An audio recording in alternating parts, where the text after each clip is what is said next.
ओम भगवते वासुदेवाय नमः। श्रीमद् भागवत महापुराण की जय। उद्धव जी कहते हैं कि इसके बाद श्री कृष्ण ने अपने माता पिता देवकी वासुदेव को सुख पहुंचाने की इच्छा से बलदेव जी के साथ मथुरा पधारे और उन्होंने शत्रु समुदाय के स्वामी कंस को ऊंचे सिंहासन से नीचे पटक कर तथा उसके प्राण लेकर उसकी लाश को बड़े जोर से पृथ्वी पर घसीटा। सांदीपनी मुनि के द्वारा एक बार उच्चारण किए हुए संगोपांग वेद का अध्ययन करके दक्षिण स्वरूप उनके मरे हुए पुत्र को पंचजन नामक राक्षस के पेट से यमपुरी से लाकर दे दिया। भीष्म नंदिनी रुक्मणी के सौंदर्य से अथवा रुक्मी के बुलाने से जो शिशुपाल और उसके सहायक वहां आए हुए थे, उनके सिर पर पैर रखकर गांधर्व विधि के द्वारा विवाह करने के लिए अपनी नित्य संगिनी रुक्मणी को वे वैसे ही हरण कर ले जैसे गुरूर अमृत कलश को ले आए थे।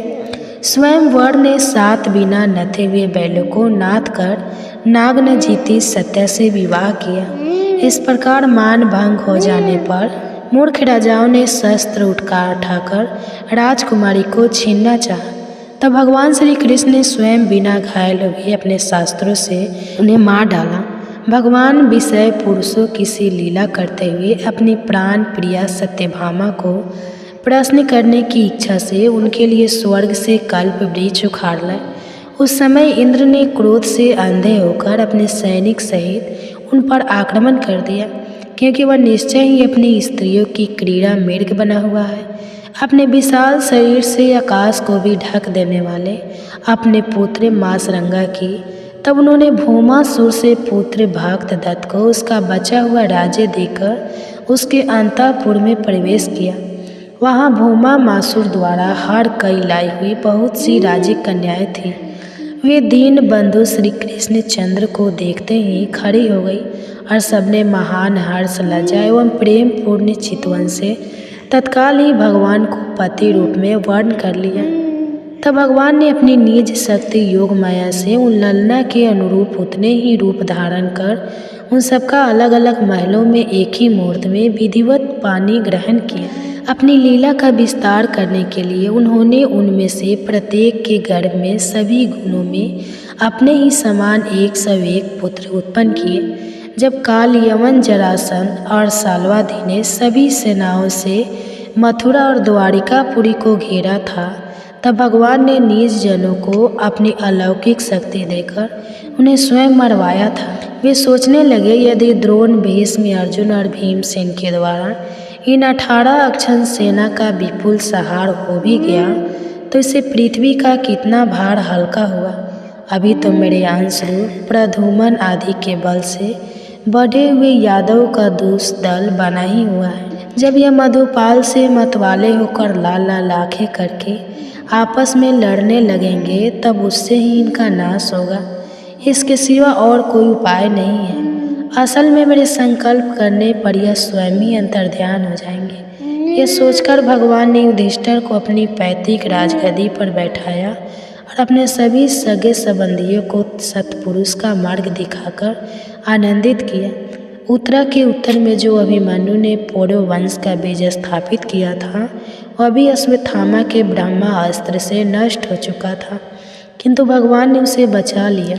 उन्होंने धर्मराज युधिष्ठिर से 3 अश्वमेध यज्ञ करवाए और वो भी श्री कृष्ण की अनुगामी होकर अपने छोटे भाइयों की सहायता से पृथ्वी की रक्षा कर हुए बड़े आनंद से रहने लगे।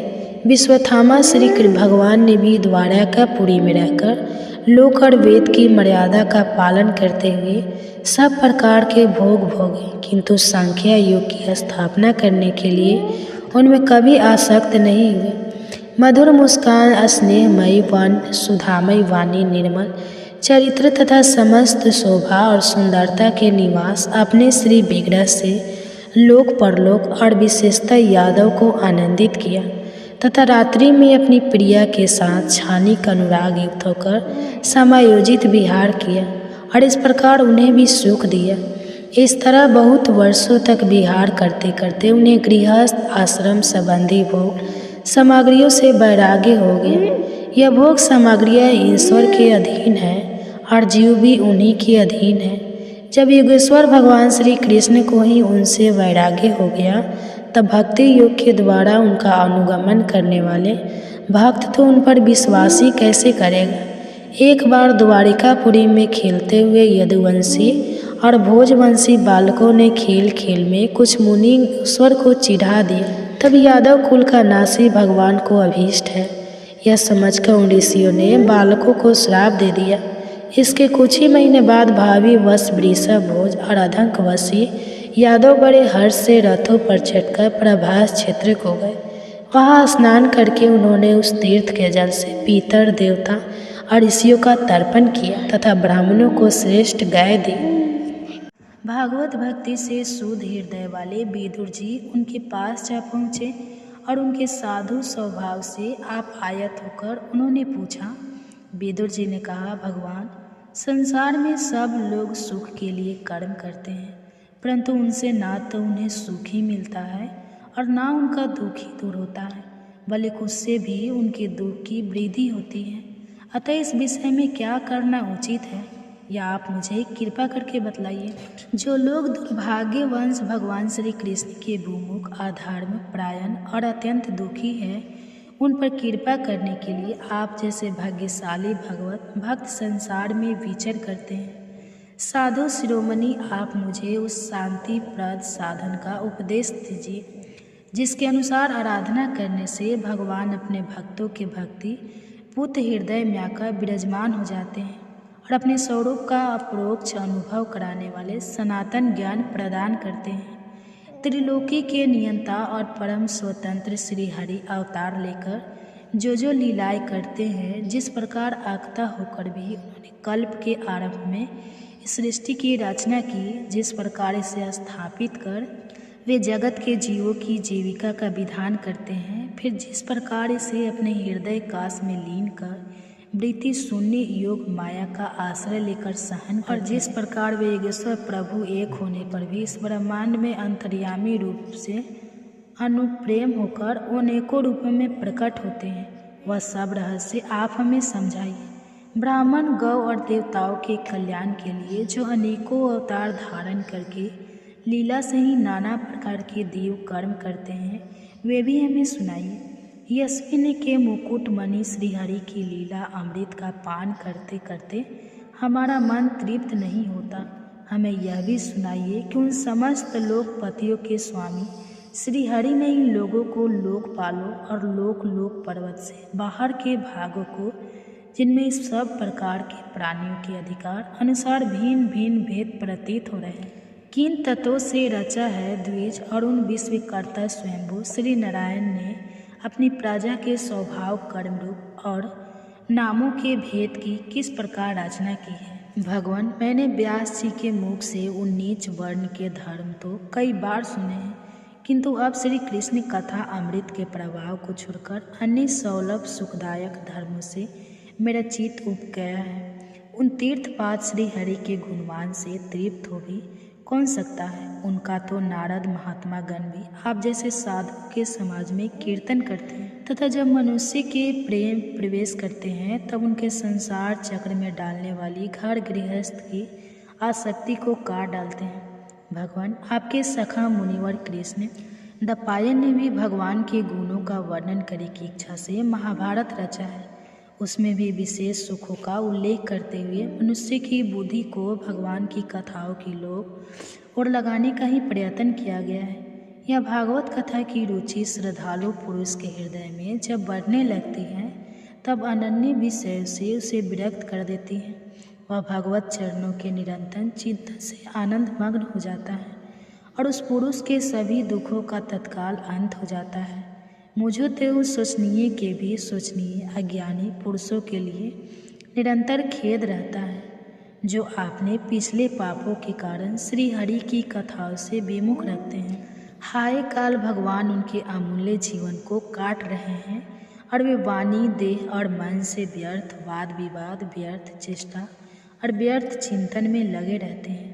मैत्र जी, आप दीनों पर कृपा करने वाले हैं, अतः भौरा जैसे फूलों में से रस निकाल लेता है, उसी प्रकार इन लौकिक कथाओं में से इनकी सारा भूता परम कल्याणकारी पवित्र कृति श्री हरि की कथाएं छाटकर हमारे कल्याण के लिए सुनाइए। उन सर्वेश्वर ने संसार की उत्पत्ति, स्थिति और संहार करने के लिए अपनी माया शक्ति को स्वीकार कर राम, कृष्ण आदि अवतारों के द्वारा जो अनेकों अलौकिक लीलाएं की हैं, वे सब मुझे सुनाई।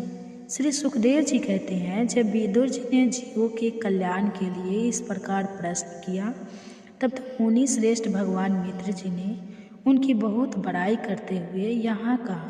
श्री मित्र जी बोले, साधु स्वभाव विद जी, आपने सब जीवों पर अत्यंत अनुग्रह करके यह बड़ी अच्छी बात पूछी है। आपका चित्त सर्वदा श्री भगवान में ही लगा रहता है, तथापि इससे संसार में भी आपका बहुत सीयूष फैले। आप श्री व्यास जी के औरस पुत्र हैं, इसलिए आपके लिए कोई बड़ी बात नहीं है कि आप अनन्य भाव से सर्वेश्वर श्री हरि के ही आश्रित हो गए हैं।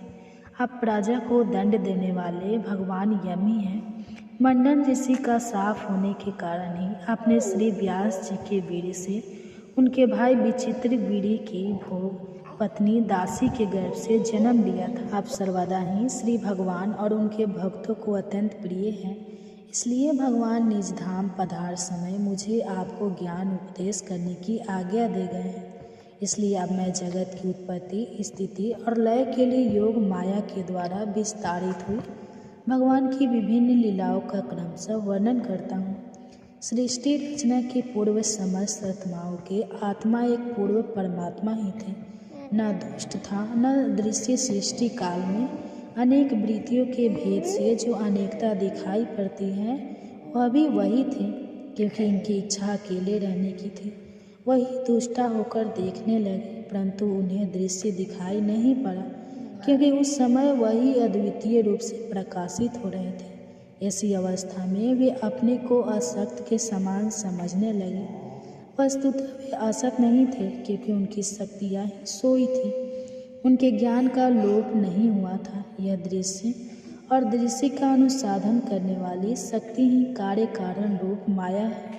महाभागे विदुर जी इस भाव रूप अनुचरणीय माया के द्वारा ही भगवान ने इस विश्व का निर्माण किया है। काल शक्ति से जब वह त्रिगुण में माया शोक को प्राप्त हुई, तब उन इंद्रिया में परमात्मा ने अपने अंश पुरुष रूप से उसमें चिदाभास रूप बीज स्थापित किया। तब काल की प्रेरणा से उस अव्यक्त माया से मतत्व प्रकट वह मिथ्या ज्ञान का नाशक होने के कारण विज्ञान स्वरूप और अपने सूक्ष्म स्वरूप के स्थित प्रपंच की अभिव्यक्ति करने वाला था। फिर सदाभास गुण और काल के अधीन उस मतस्वी ने भगवान की दृष्टि पड़ने पर उस विश्व की रचना के लिए अपनी रूपांतर किया। मतस्वी के विकृत होने पर अहंकार की उत्पत्ति हुई, जो कार्य कारण और कर्ता रूप होने के कारण भूत, इंद्रिय और मन का कारण है। वह अहंकार से राजस और तमस भेद से 3 प्रकार का है। अतः अहम तत्व में विकार होने पर वकार अहंकार से मन और जिनसे विषयों का ज्ञान होता है वे इंद्रियों की अधिष्ठाता देवता हुए।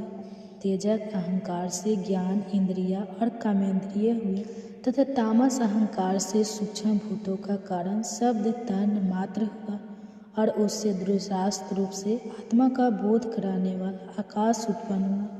भगवान की दृष्टि जब आकाश पर पड़ी, तब फिर काल माया और चिदाभास से योग से स्पर्श 3 मात्र हुआ और उससे विकृत होने पर उसमें वायु की उत्पत्ति हुई। अत्यंत बलवान वायु ने आकाश के सहित विकृत होकर रूप तन मात्र की रचना की और उसे संसार का प्रकाश तेज उत्पन्न हुआ। फिर परमात्मा की दृष्टि पड़ने पर वायु एक तेज ने काल माया और चीज के योग से विकृत होकर रस तन मात्र के कार्य जल को उत्पन्न किया। धर्मात्मा पांडव कौरव के षड्यंत्र से धूत में इंद्र प्रहस्त हार गए। चक्रवर्ती सम्राट युधिष्ठिर भाइयों और द्रौपदी के साथ वन की ओर चले। आधा दिन तो नगर से विदाई में ही बीत चला था। वन में प्रवेश के साथ ही घना अंधेरा छा गया। जिस जलाशय की ओर जाना था अभी काफ़ी दूर था। अंधेरे में वे अंदाज से धीरे धीरे बढ़ते ही जा रहे थे। इतने में मशाल लिए एक भयंकर व्यक्ति मिला। युधिष्ठिर ने उससे पूछा, भाई जलाशय कितनी दूर है? मैं युधिष्ठिर और मेरे भाई भीम, अर्जुन, नकुल, सहदेव तथा द्रौपदी यहाँ वनवास के लिए आए हुए हैं। वह था कृमि राक्षस। उसने कहा, ओ मेरे भाई बकासुर का हत्यारा भी, मैं कब से तुम्हें ढूंढ रहा था, आज मिले हो। अब मैं तुम्हें मारकर अपने भाई का बदला लूँगा। मसाल रखकर उसने एक वृक्ष उखाड़ा और भीम पर टूट पड़ा। भीम भी कौरव के छल प्रसन्न से जला भुना था, क्रोध में उबल रहा था। उसने कर्मिर को मिसलकर मार डाला। उसी की मसाल लेकर पांडव आगे बढ़े, जलाशय के किनारे पहुँचे और रात भर में ही एक झोपड़ी तैयार कर ली। जब सब व्यवस्थित हो गए तो युधिष्ठिर लगे रोने। वह कहने लगे कि मैं ही सबके दुख का कारण हूँ, न मैं जुआ खेलता न ये विपत्ति आती। अर्जुन ने उन्हें ढाढ़स बढ़ाते हुए कहा, भैया आप शोक ना करें, श्री कृष्ण हमारे साथ हैं। श्री कृष्ण की यह स्तुति करते हुए अर्जुन ने कहा कि मैंने महर्षि व्यास से सुना है कि आप पिछले 10 जन्मों से लगातार साधु रहे हैं। एक कल्प में आप यंत्र साय गृह मुनि के रूप में विचलन करते थे। जहाँ शाम हो गई वहीं घर खुले आकाश के नीचे विचरण करके शाम हो गई, या वृक्ष के नीचे किसी मंदिर में या बस्ती में आप निरहस्त भाव से मौन होकर विचलन करते रहे। एक कल्प में आप प्रभात क्षेत्र में क्षेत्रीय जनता को उपदेश करते हुए भ्रमण करते रहे। एक कल्प में आप पुष्कर तीर्थ में एक पांव पर खड़े रहकर 12 वर्ष तक यज्ञ करते रहे। जैसा कि गीता में है, यज्ञों में सर्वोपरि जप यज्ञ है। बहुत से योगी इंद्रियों के बहिर्मुखी प्रभाव के योगाग्नि संयमाग्नि ज्ञानाग्नि में हवन करते हैं। अर्जुन, भौतिक द्रव्यों से होने वाले यज्ञ वेदी बनाकर स्वाहा बोला जाने वाला यज्ञ अति कल्प है। चाहे आप करोड़ों का हवन कर लें, वस्तुतः संपूर्ण यज्ञ मन और अंतःकरण की क्रिया से संपन्न होने वाले हैं। एक कल्प में आप बद्रीनाथ क्षेत्र में नारायण ऋषि के रूप में निवास करते थे।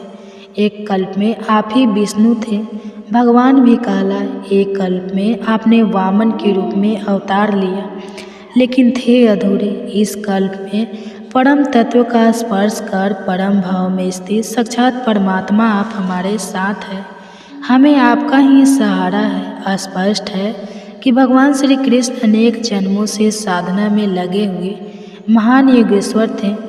दुर्योधन पांडव के अहित चिंतन में लगा ही रहता था।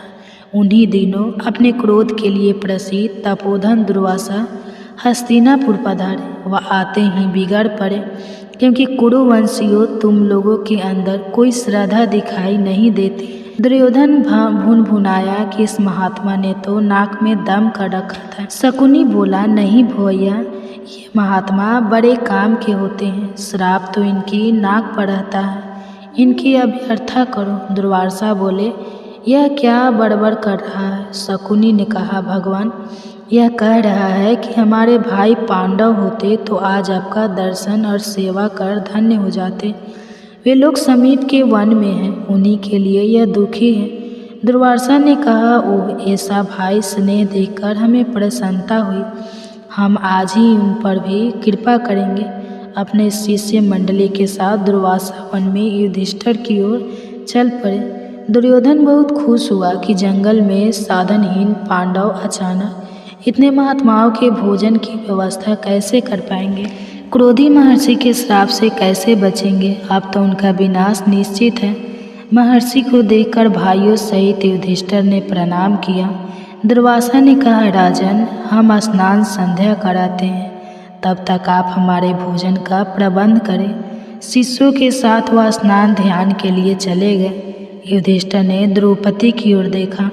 द्रौपदी ने कहा, आप सबके भोजन के उपरांत मैंने भगवान सूर्य का दिया हुआ अक्षय पात्र स्वच्छ करके रख दिया है। अब तो रात्रि में ही उससे भोजन मिल सकता है।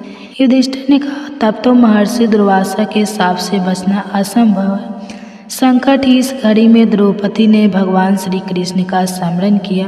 प्रभु, जैसे आपने कौरव सभा में मेरी लाज रखी, वैसे ही यहाँ भी रख लेना। तब तो आपकी कृपा से हम बच गए थे, अब बचना कठिन लग रहा है। वह लगी स्मरण करने की, प्रभु रक्षा करें, इन महात्माओं को कहाँ से खिलाओ। इतने में भगवान श्री कृष्ण रथ से आते हुए दिखाई पड़े। वह आते ही बोले, द्रौपदी बड़े जोर की भूख लगी है, तुम्हारे अक्षय पात्र में कुछ हो तो खिलाओ। द्रौपदी ने कहा, भगवान अब आप ही लगे हम सबका उपहास करने।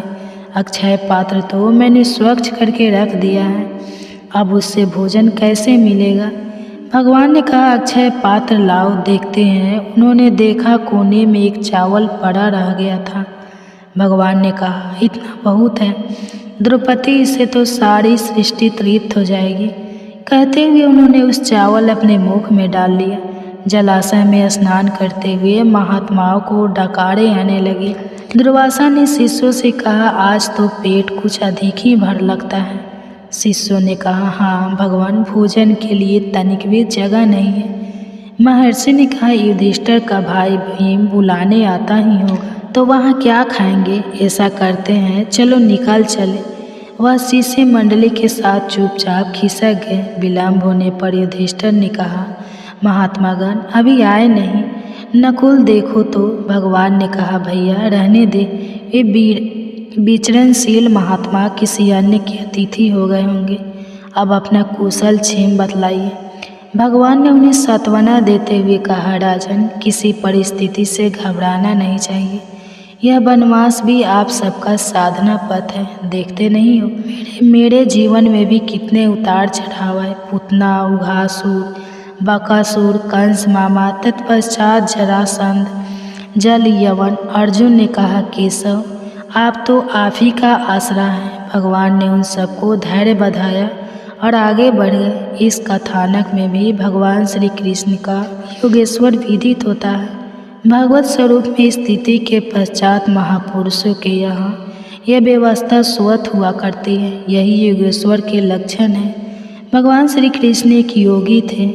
श्री कृष्ण गीता के आलोक में भगवान श्री कृष्ण का स्वरूप देखते हैं। प्राण्यता कहते हैं अर्जुन उन्हें कुशल कूटनीतिज्ञ के रूप में देखते हैं, तो भारत की अधिकांश जनता उन्हें भगवान के रूप में पूजती है। अतः आपकी जिज्ञासा स्वाभाविक है कि श्री कृष्ण कौन थे। श्री कृष्ण महायोगेश्वर है, भगवान है। योगी वह क्रिया है जिस पर चलकर साधक परमात्मा को प्राप्त कर सकता है। उसी समय वह भगवान के स्वर की प्रत्यक्ष अनुभूति प्राप्त करता है। भगवान को जानते ही योगी भी योगेश्वर हो जाता है, भगवान हो जाता है। उसका सेवक एवं जीत भाव तिरोहित हो जाता है और स्वामी ही सदा सदा के लिए शेष बचता है। गीता के 7वें अध्याय में श्री कृष्ण ने भी इसी तथ्य का समर्थन किया है। वे कहते हैं कि अनेक जन्मों के पश्चात अंत के जन्म में तथ्य साक्षात्कार को प्राप्त हुआ। ज्ञानी मेरा साक्षात स्वरूप है, ज्ञानी तो मेरा साक्षात स्वरूप ही है। भगवानमय है क्योंकि वह मेरे में ही अच्छी प्रकार स्थित है। ऐसे ज्ञानी भक्त श्री कृष्ण की स्थिति में कोई अनंतर नहीं है, अतः कहना न होगा। श्री कृष्ण महायोगेश्वर प्रताप महात्मा ही थे और तत्वज्ञ महात्मा भगवान होता है। भक्ति के द्वारा कोई भी मनुष्य भगवान की महिमा को व्यक्त कर सकता है। महात्मा श्री कृष्ण ने गीता शास्त्र में यत्र तंत्र सर्वत्र अपना परिचय दिया। टीकाओं में न जाकर योगेश्वर श्री कृष्ण की मूलवाणी पर दृष्टिपात करें तो श्री कृष्ण के स्वरूप को लेकर भ्रांति नहीं होगी। गीता के 3 अध्याय में श्री कृष्ण ने प्रति वाले महापुरुष के लक्षण बताए और फिर ऐसे महात्माओं के समक्ष अपने को ही घोषित किया। वे कहते हैं, जो पुरुष मेरे द्वारा निर्धारित किए हुए कर्म को नहीं करता, श्री कृष्ण केवल आराधना को ही कर्म मानते हैं, वह पापायु पुरुष व्यर्थ जीता है। किंतु जो पुरुष आत्मा में ही रत तृप्त तथा संतुष्ट है, उसके लिए कर्म की अर्थात आराधना की आवश्यकता नहीं है। समय द्वारा कर्म को किए जाने से न कोई लाभ है और न छोड़ने से हानि ही है। इस स्थिति को बिना कर्म किए कोई नहीं पाता। जनक इत्यादि भी इसी कर्म को करके परम सिद्धि को प्राप्त हुआ। ऐसे पुरुष केवल लोक छीनक अथवा लोक कल्याण के निमित्त ही स्वयं कर्म में व्यस्त हैं। इतना कहने के पश्चात श्री कृष्ण ऐसे महात्माओं से अपनी तुलना करते हैं। कौन तथ्य मुझे भी प्राप्त होने योग्य किंचित मात्र वस्तु अब अप्राय नहीं है, अर्थात मैं भी आत्म तृप्ति हूँ।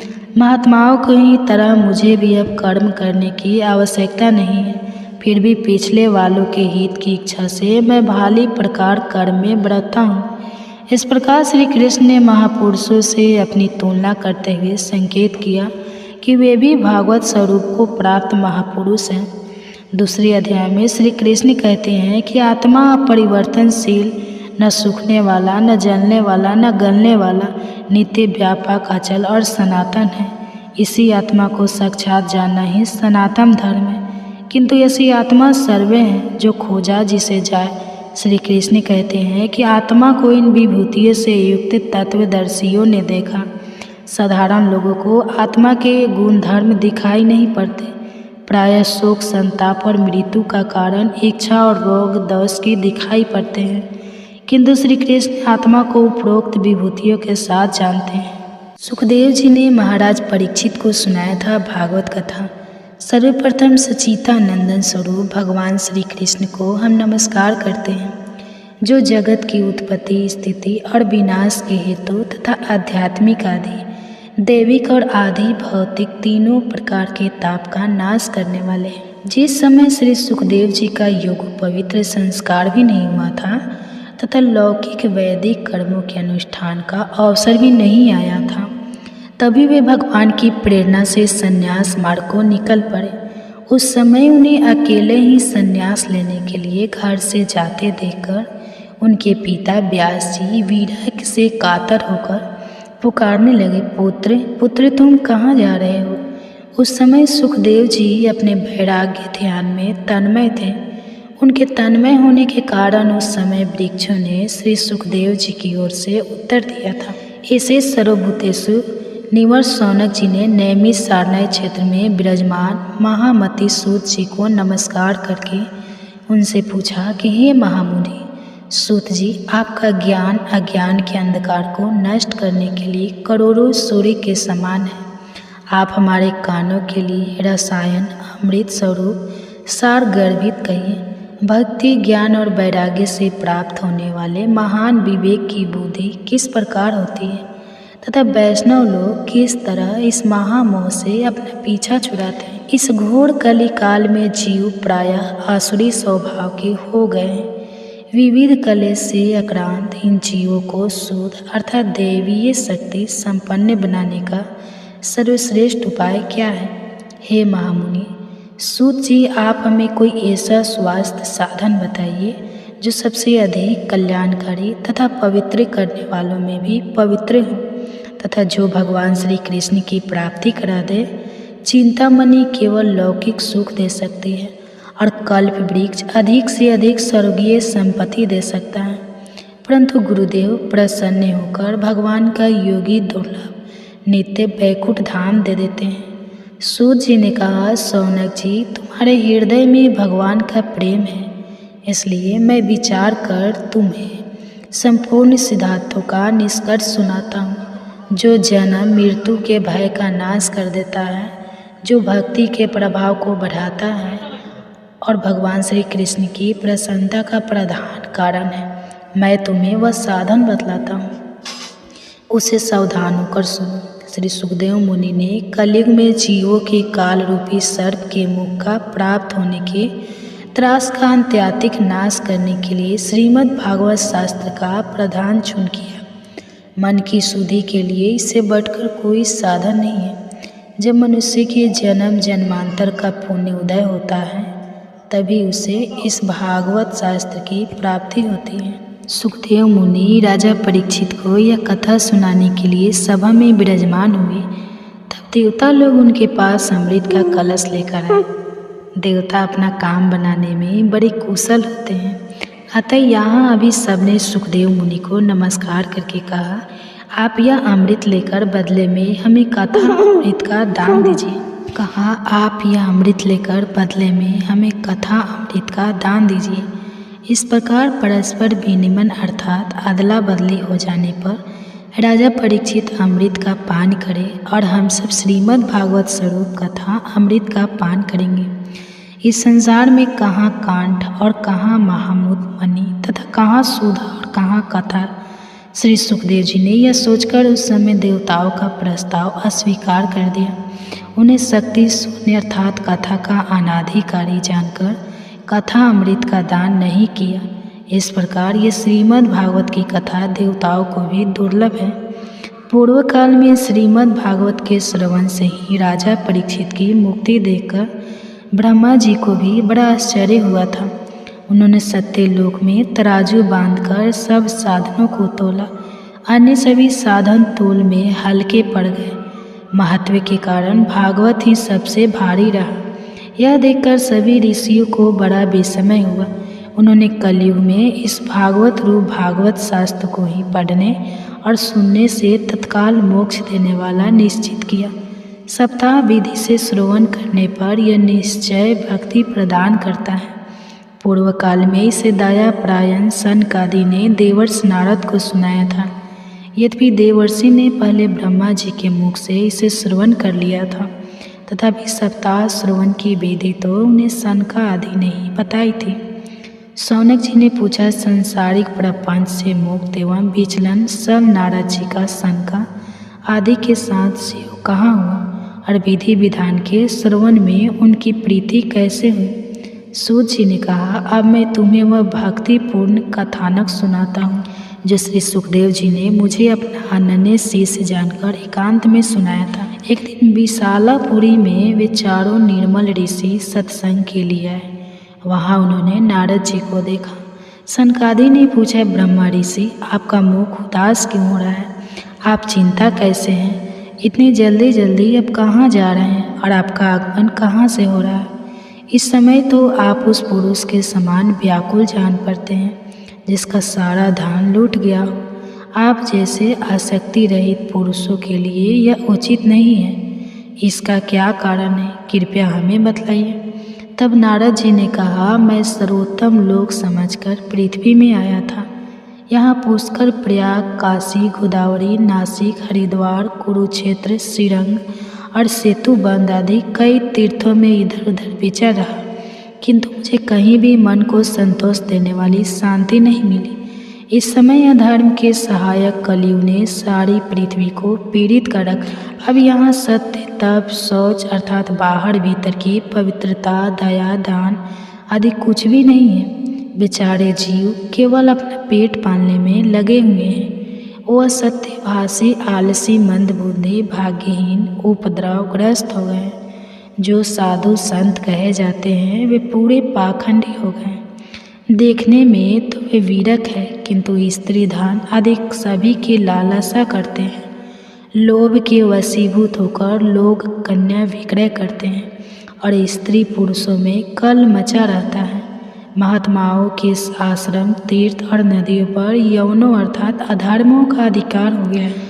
उन दुष्टों ने बहुत से देवालय भी नष्ट कर दिए हैं। मैं इस समय यहाँ न योगी हैं, न सिद्ध है, न ज्ञानी है और न कोई सत्कर्म करने वाला ही है।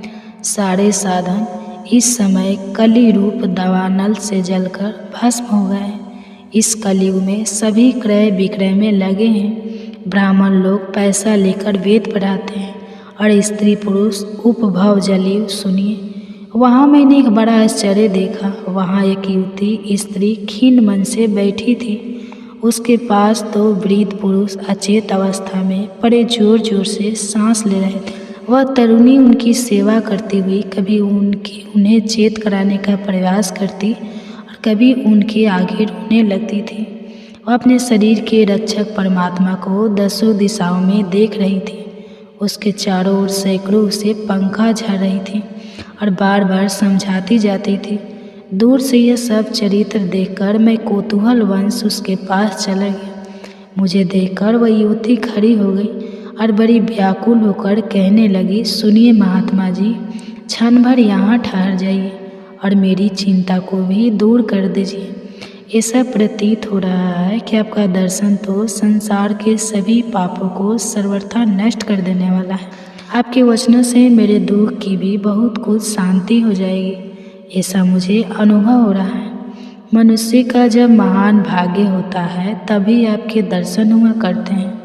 तब नारद जी कहते हैं, तब मैंने उस स्त्री से पूछा, हे देवी, तुम कौन हो? यह दोनों पुरुष तुम्हारे क्या लगते हैं और तुम्हारे पास यह कमल नयनी देवियाँ कौन है?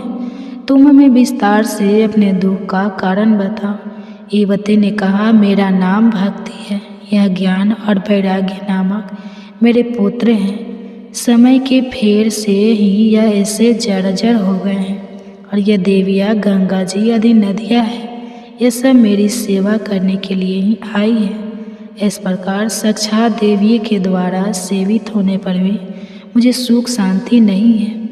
हे तपोधन, आप ध्यान देकर मेरा वृत्तांत सुनिए। मेरी कथा वैसे तो प्रस है, फिर भी उसे सुनकर आप मुझे शांति प्रदान करें। श्री कृष्ण कहते हैं, हे अर्जुन, सभी मानव ईश्वर की संतान हैं।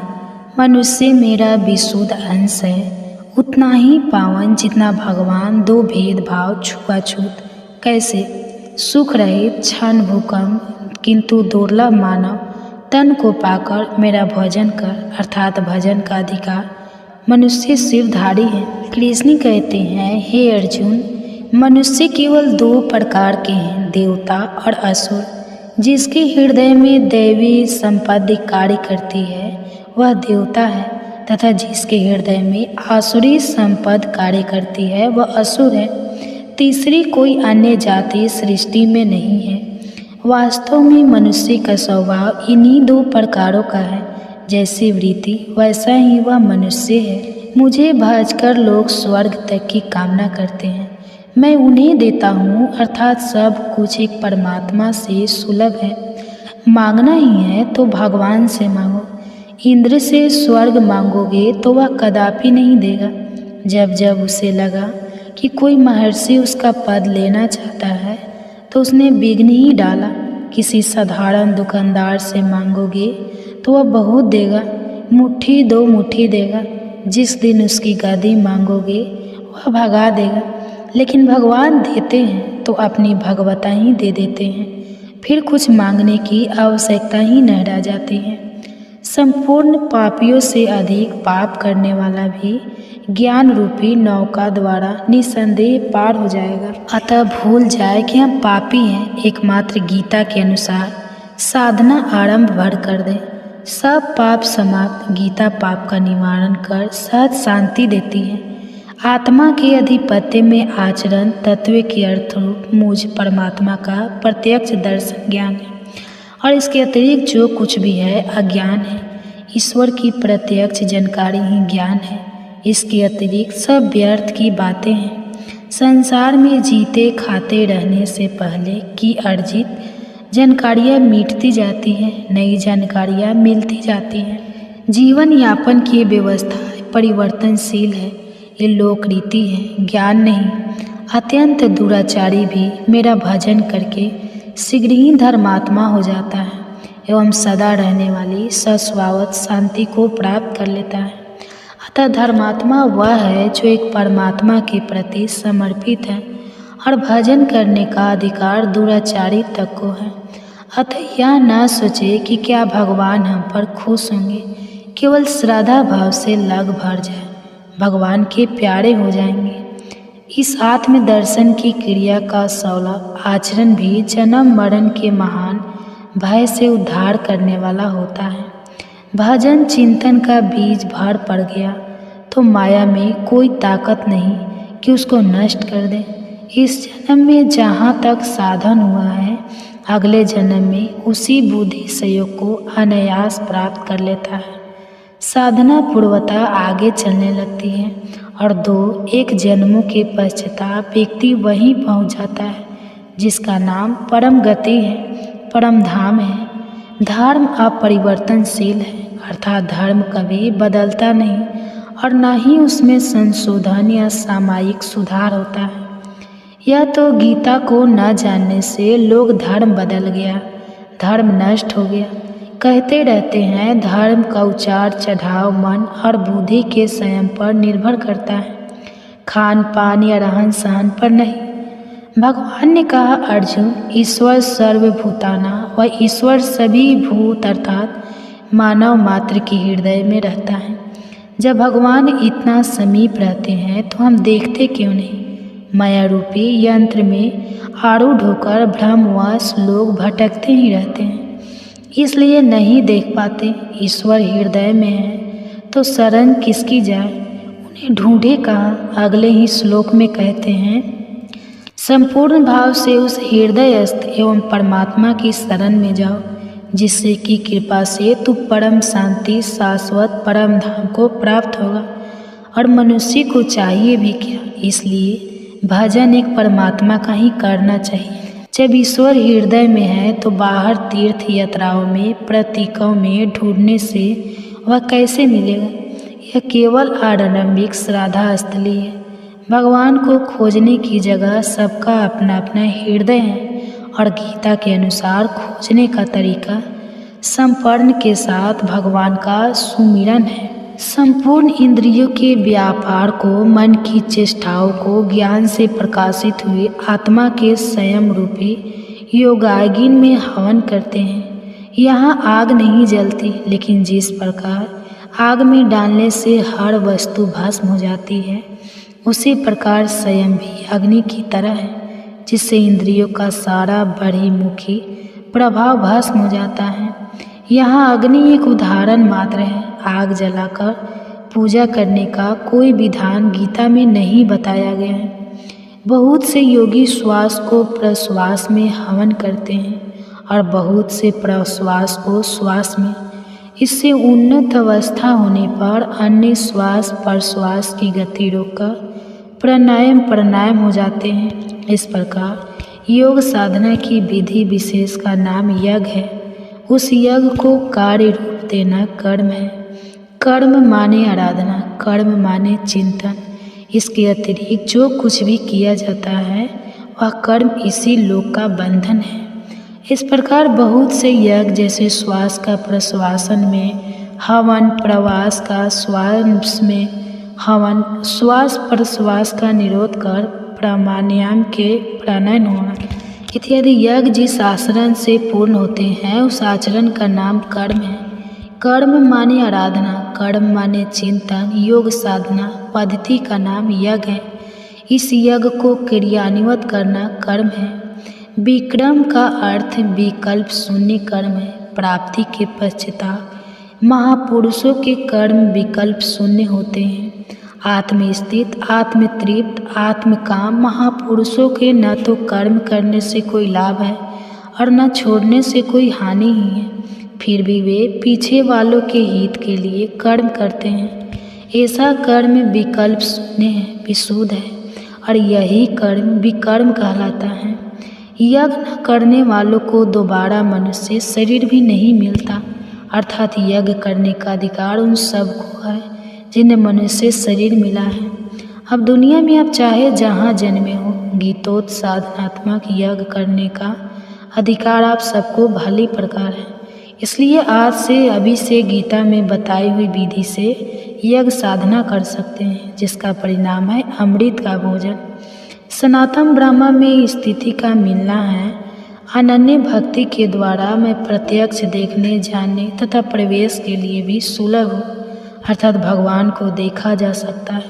यह कोई अंधविश्वास नहीं है। भगवान को देखने वाले सदैव रहे हैं। इस अविनाशी आत्मा को कोई विरला महापुरुष ही आश्चर्य की तरह देखता है, आश्चर्य की तरह उपदेश करता है और कोई विरला ही से आश्चर्य की तरह सुनता है, अर्थात यह प्रत्यक्ष दर्शन है। गीतोक्त साधन करें, स्वाध्याय करें तो आप और सबके लिए यह दर्शन सुलभ है।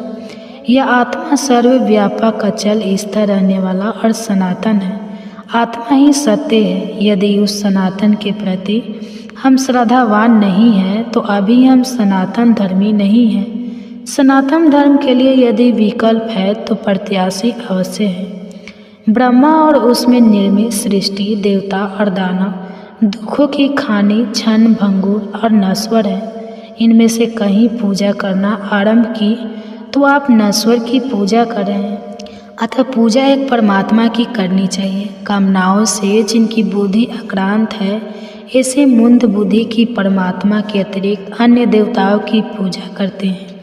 देवताओं को पूजने वाला मेरे ही पूजा करता है, किंतु वह पूजन अविधि पूर्वक है, इसलिए नष्ट हो जाता है।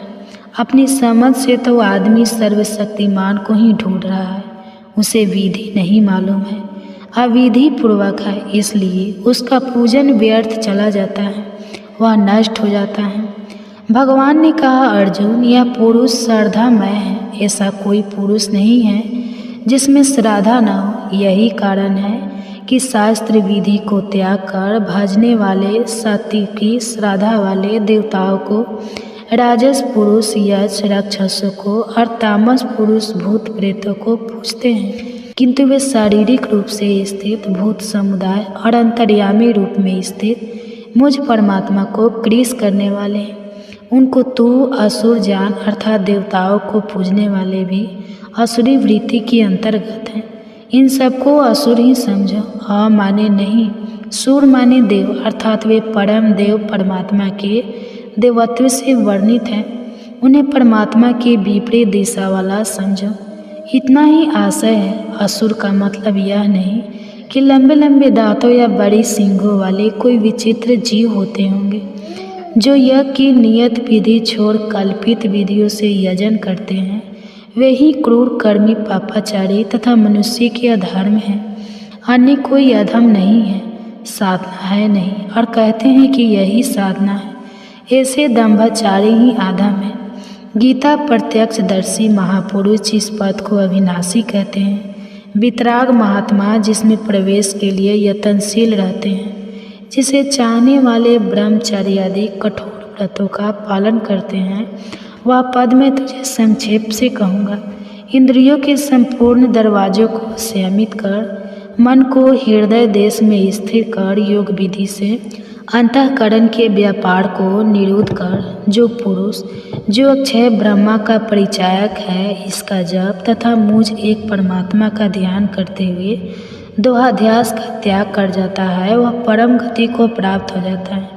यदि शरीर त्याग का अर्थ देहांत होता तो परम गति कौन प्राप्त करता? जब तक गुण है, संस्कार है, एक शरीर के बाद दूसरा मिलता है। मन के निरोध के साथ ही शरीरों का त्याग इसी जीवन में प्राप्त होता है।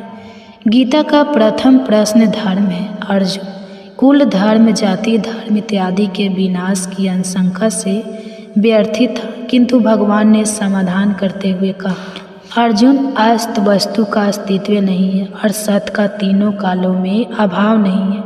परमात्मा ही स्वस्वाद परम सत्य, अजर, अमर, अपरिवर्तनशील और सनातन पुरुष है। किंतु वह परमात्मा अचिंत्य है, चित्त की तरंगों से परे हैं। चित्त का निरोध करके उस सनातन परमात्मा को पाने की विधि विशेष का नाम यज्ञ है। उस यज्ञ को कार्य रूप देना कर्म है और इस कर्म का आचरण ही धर्म है। आपका दायित्व है धार्मिक उथल पुथल को छोड़ एकमात्र मेरी शरण हो जा, अर्थात एक भगवान के प्रति पूर्ण संपन्न ही धर्म का मूल है। उस प्रभु को पाने की नियत विधि का आचरण ही धर्माचर है, और जो उसे करता है वह अत्यंत पापी भी शीघ्र धर्मात्मा हो जाता है। गीता इस अध्याय, इस धर्ममय अमृत का जैसे जैसे कहा गया, ठीक वैसा ही श्रद्धा से युक्त और मेरे परायण होकर जो आचरण करता है, वह भक्तों में भी अति उत्तम भक्त मुझे मान्य है। स्पष्ट हुआ कि पूरी की पूरी गीता धर्ममय अमृत है। अमृत तत्व आत्मा को विदित करने वाला शास्त्र है। गीता में भगवान ने कहा कि यह गोपनीय से भी अति गोपनीय शास्त्र मेरे द्वारा कहा गया। इसे जानकर तुम लोक में समृद्धि और कैवल्य ज्ञान प्राप्त कर लोगे। गीता के अतिरिक्त अन्य कोई विधि नहीं है। गीता अध्याय में कि शास्त्र में निर्दिष्ट विष्टि को त्याग कर जो अन्य अन्य विधियों से भजते हैं, उनके जीवन में न सुख है, न सिद्धि है, न परम गति ही है। वह इन सब से भ्रष्ट हो जाता है, अर्थात परमात्मा को पाने की अन्य कोई विधि नहीं है। इसलिए भगवान कहते हैं कि अर्जुन, तुम्हारे कर्तव्य और अकर्तव्य की व्यवस्था में यह शास्त्र ही प्रमाण है। अस्तु गीता प्रभु के श्रीमुख की वाणी और मानव का आदि धर्मास्त्र है।